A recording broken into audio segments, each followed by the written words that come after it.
Ladies and gentlemen, welcome back. It's the New York GM round robin. This is the 5th round, and in this round, I am playing against Qibiao Wang, who I believe has 1.5 out of 4 or 2 out of 4 with a big win over Grandmaster Brandon Jacobson that came in the 2nd round, if I'm not mistaken. I've played him once before, 2 years ago. I was with the Black Pieces. It was Philadelphia, and he beat me. Now, all I know about Qibiao and his rating is like 2350, 2360. He doesn't have a title because he doesn't want to get the FM title. He just wants to get, I guess, the other titles. He's got the Chinese Federation, but he now lives in the United States. All I know about the guy is we're going to get something like this. I mean, I was expecting, knight f6, e6. In this tournament, he has already, from this position, played knight d7 and c5. He doesn't seem like the rule of thumb is if they play everything, they don't know a lot about any of those openings. They just know enough, unless, they're Magnus. And so he thought for a bit and he played c6, which actually I was a little unhappy to see because, like, the semi-Slav is it's just so solid. I was really hoping that he would play, Rogozin, which I saw in his online games he played. I was ready to play one of my weapons, which I'll have to save. I mean, everything else is kind of normal. If we played like normal Queen's Gambit declined, bishop f4, bishop g5, or something else, g3, bishop g2. But he played this, and I played solidly. I decided not to, because I was like, okay, he doesn't play the semi-Slav. Should we test him? Should we go for these lines where you sack the pawn, and then he hangs on to it, and you play knight e5? I was like, no, let's just play e3, and he's probably going to play the standard setup, which is exactly what he did.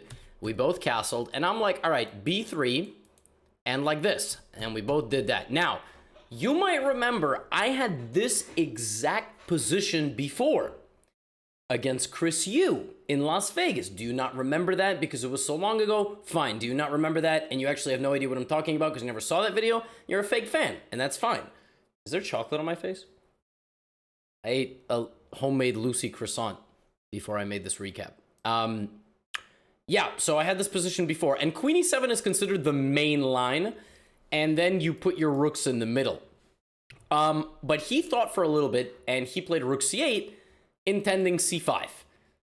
You can also play c5 right away.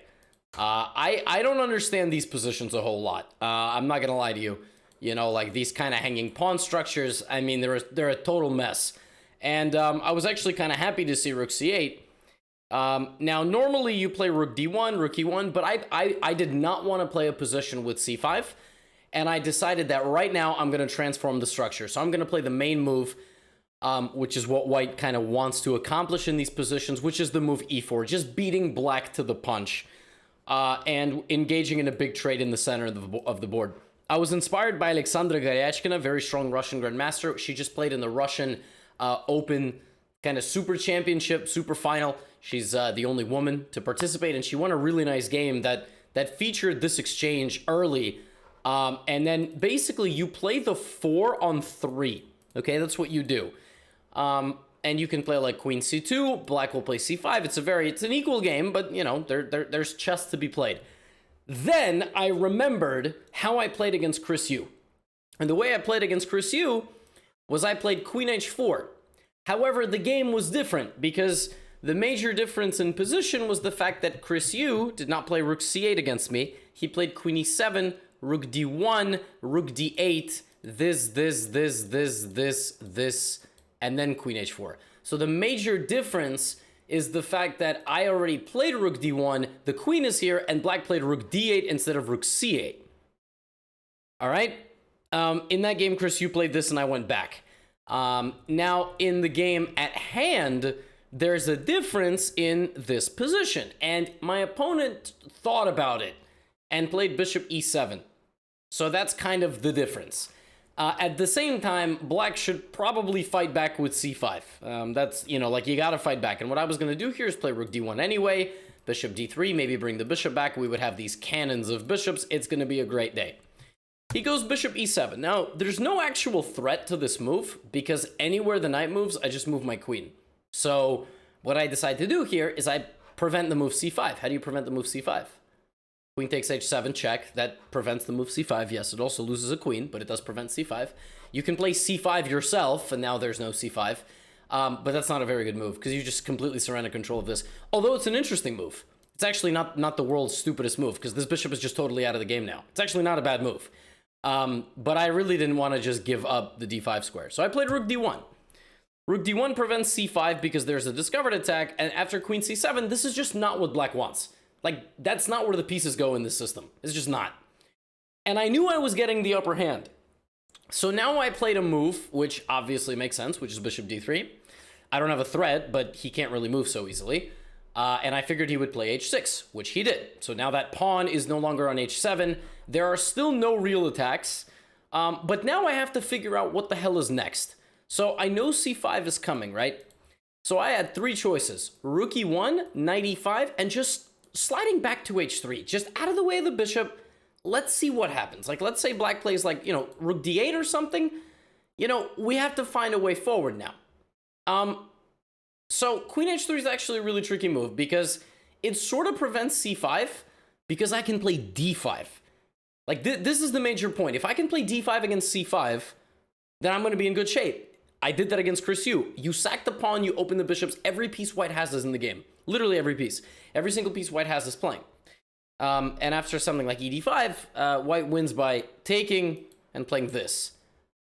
And that is game over because g6, you lose the bishop. So queen h3 is the best move. I did not realize how strong this move was. I decided to put my knight in the center. I thought this made sense. I thought retreating didn't make any sense because there's no real threat. I just was like, okay, I'm going to go knight e5. Then he played rook d8. Now, that is wrong. I think rook c d8 is better. I think this rook needs to kind of guard the king. But again, you already moved this, so you're not going to move it again, even though it's maybe the best move. So he played rook d8, and now I just played rook e1. So everything is set. I think I'm doing a great job, and now he plays the move c5. So everyone has played every single move that looks natural. Now, I just said c5, d5. I thought this doesn't work. And I started calculating, and the reason I rejected the move d5 is because after pawn takes d5, the first thing I wanted to do here is actually play this, which I thought was really good. Now, keep in mind, you can't move the pieces while you calculate. This is all in your head. So what I'm calculating is d5, ed5, bishop f5 attacking the rook. And if the rook goes away, that's a huge win for me. I'm just going to keep on moving forward. I'm going to take d5. But then I was like, what if this, and d4? And actually, that's annoying. Because now my bishop is out of the game, and black's bishop is open. And if I just cash out with the rook, I'm not better here at all. Black actually has a tremendous amount of compensation for me winning that rook, even though I'm technically a point up, because I got my own bishop out of the game, and I no longer have an attack. Turns out that after c5, d5 with bishop f5, here bishop c1 is really strong with the idea to reroute. I saw it. I didn't realize how strong it was. Again, bishop d6. And, when I say didn't realize how strong it was, all that means is it's what Stockfish says. That's what that means. It's not like I've done some extensive analysis and I found like the flaw of my play. I just spit because I got so excited about making this recap. It's not like I found a flaw in my play. I mean, at the end of the day, chess is about calculation, evaluation, and decision-making, okay? I evaluated a position as not concretely better for myself. That was inaccurate because of what Stockfish says. Now, d5 is still the best move. It's just not about bishop f5. It's about just calmly taking back. And I rejected this because what I saw was if bishop takes d5, knight g4, white wins. You say, well, why did you reject it? Because bishop d5 doesn't work. Knight g4 is winning because we have 1, 2, 3, 4, and 5 pieces in the attack. Knight g4, queen g4. Black can't stop mate. Actually, a game in the database went very similar to this. Yeah, white won like basically immediately. Like 22300s. So why I reject, and if rook takes d5, I have bishop c4. This is what I thought with f7 ideas. I rejected this because knight takes d5. And my idea was to play queen up to attack this, but I thought that bishop f6 was just very strong. And if queen f5, simply g6, and everything is stopped. And like this doesn't work ever because the queen now opens up, which you have to see this like 6 moves ago.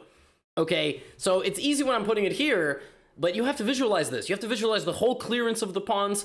It turns out that here I have this move, which I thought made no sense because just knight f6 back, and this is stopped and my queen's under attack. Now the machine says queen f5, black to move, good luck. Apparently down a pawn with no clear threat, white is better because there's no way to just prevent bishop c4 and the pressure on f7. Could I have seen that? You know, probably. Probably I could have seen queen e4, knight f6, queen f5 and said, that actually looks pretty good for me. Unfortunately, something else started to catch my eye after the move c5. And this is why I named the video what I named it. In this position, I started contemplating knight takes f7. Knight takes f7 is an absolutely batshit move. The point is that after king takes f7, I now came up with the move rook takes e6. I was going to sacrifice a rook and a knight for 2 pawns. And what I had calculated was king takes e6, and now the absolutely stunning move bishop g6. And the king has no escape. And I am now threatening a mix of a few moves. Queen h3, rook e1, d5. Where's the king gonna go? And this is borderline winning for white. And what I mean by that is black has no moves except one. And that one move for black leads to like a 9-move sequence where black survives. I didn't see that. He didn't see that. No one saw that. In this position, every move loses for black except rook takes d4. The point is that after this, something like rook d4, the king has no moves, completely boxed out, but bishop c5 and the king makes a getaway. So, what if you play check? King d6 and check. Now, if king c5, I thought that I had something like queen e3 maybe, and like there, I mean, where's the king going? Where is the king going? It's like a draw, or black is lost. And if king c6, well, there's just, I don't know, I thought maybe queen f3, queen f5, something. I was like, the king's got no moves. Knight d5. The point being I can't take because queen c1, but it's not over. There, in this position, there's something like bishop e4. Now the only move is bishop f6. Rook d1, so there's no back rank. Rook e8 only move. And now we would get this, and king c6. And black is up a bishop for 2 pawns and somehow not getting mated, and somehow black is better. However, that was 10 moves ago. And after rook takes c6, he didn't take, he played this instead. I thought about c takes d4 as well, but then I thought that something like, you know, bishop f5 or rook e1 to add pressure over here was good. I was thinking rook d7, but it turns out that this is actually losing because I have a stunning move. And if bishop takes f6, it looks like there's no attack. Queen h5, king f8, bishop a3, king g8, rook e8, and it's checkmate. I was like, oh my god. But then he played rook d6, and I was like, wait a minute, that's a really good move. So what I'm gonna have to do now is I'm gonna have to be down a piece for 2 pawns with some, you know, with kind of some opening here. So I decided to take. Queen d6 or bishop d6, my intention was to push my pawn, close out the bishop, and then have this control. He took, and then I realized, wait a minute, I can take with tempo. I'm attacking the bishop. Because if bishop c5, bishop f6, this is a very big problem. I mean, if I can shred open the king side like gf6, queen h6, I thought I was in very good shape. I mean, at least a draw, and maybe checkmate, which is good. But dc5, there is this. And I was like, that's annoying because I have this in between move, defended, this has to defend the bishop. So this, and we would get an endgame, which is completely equal. I have 3 pawns for the knight. Objectively speaking, black is obviously better because black has the knight. So I was like, I can't win this. I'm going to have to defend this and hopefully not lose it. So I saw this option. Then I'm like, wait, I'm so smart. I should just go d5. Opponent cannot play bishop e5 because d6 is really strong. If this, then this, and that's very scary. And if this, then check, and I just win the queen. So, turns out both of us completely blundered the fact that there is this shocking move. Oopsies, complete hallucination by both of us. Ouch. Hanging the bishop, but mate on g2. Oops. So we trusted each other. It was a silent agreement. Bishop e5 is a good move. I mean, I would have probably had to bring back my bishop. He rotated his queen over, which I anticipated. And in this position, I was planning to go bishop c3, but I rejected it because of rook to e8.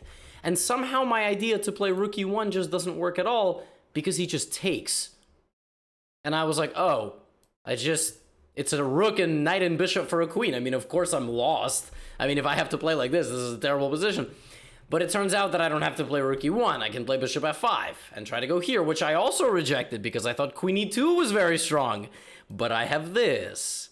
And then if he plays king f8, I play something like this, and the game is far from over because my pawn wall is locking out his bishop, and my pieces are very strong. All my pieces are extremely powerful. So when he played queen e7, I rejected bishop c3 because I realized rook e1 doesn't work. And I was like, we both have 20 minutes. Let me blitz out my next move, g4. Let's go. The attack is not dead. Long live the attack. I played g4, and I could tell he was a little bit shocked. He was like, holy shit, what the hell is wrong with this guy? Did he bump a line before this round? So g5 is the idea, featuring this, and now my king is never going to have to be on the back rank anymore. I have some breathing room, and I played my move and immediately realized that I'm a complete moron because there is a move here. You see, black is not threatening knight takes d5 because, see, obviously there's this, and this is hanging, but queen h5 would win the knight because it's check. When I blitzed out g4, I forgot that after king g8, knight d5 is a threat. I forgot it. I thought, right?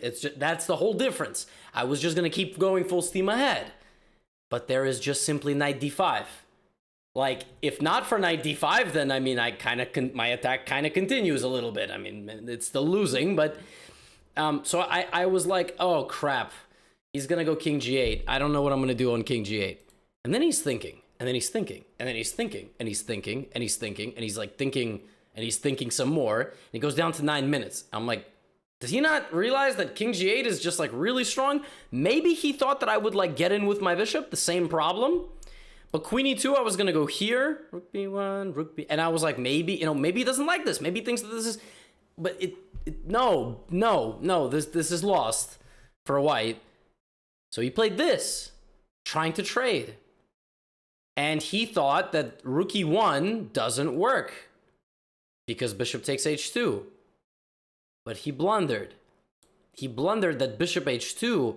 I have king f1. It's shocking that he gets a discovered check attacking two things and I can slide to my left. That's a very counterintuitive king move. Normally the king goes the opposite direction. And now black is lost. And black is lost because the queen is hanging and so is the bishop, but it's even worse than that. My rook gets in. So now all four of my pieces are pissed off. They're like, yo, you messed around with the wrong team. And these pieces are not doing anything. So the queen comes to f4. I take the knight. And now I had to find the right way forward. I didn't find the engine's preferred choice, but I was very happy with my decision. I gave a check. And I wanted to just like keep moving forward. This doesn't work. Check here, bishop e5, and black defends everything. And actually, if I like continue to try to get in, after queen f4, I'm not even sure the engine finds a way. I didn't see the way. The engine's way is to give a check first and then come back to f5 so that's mate. And then there's no draw. Like I walk my king out. Instead of that, I played the more human king g2. I completely avoided any checks. I'm not actually threatening to take the bishop. That's not my threat. My threat is to go here without a check. And he can't go with the queen because he would hang this. So something like queen d4, this is hanging. And something like queen d2, I have rook f6. So the queen cannot defend all three things and go and be aggressive. The queen is guarding everything. And black has no moves. If black plays rook c7, I get in on the back rank. So he played rook d8, I played queen g6, and he resigned because something like this, I mean, there's just this move. Like, it's never too late to completely throw the advantage away. Check. But it's never too late to also get checkmated. So I played queen g6, and he resigned, and... Oh, what a game.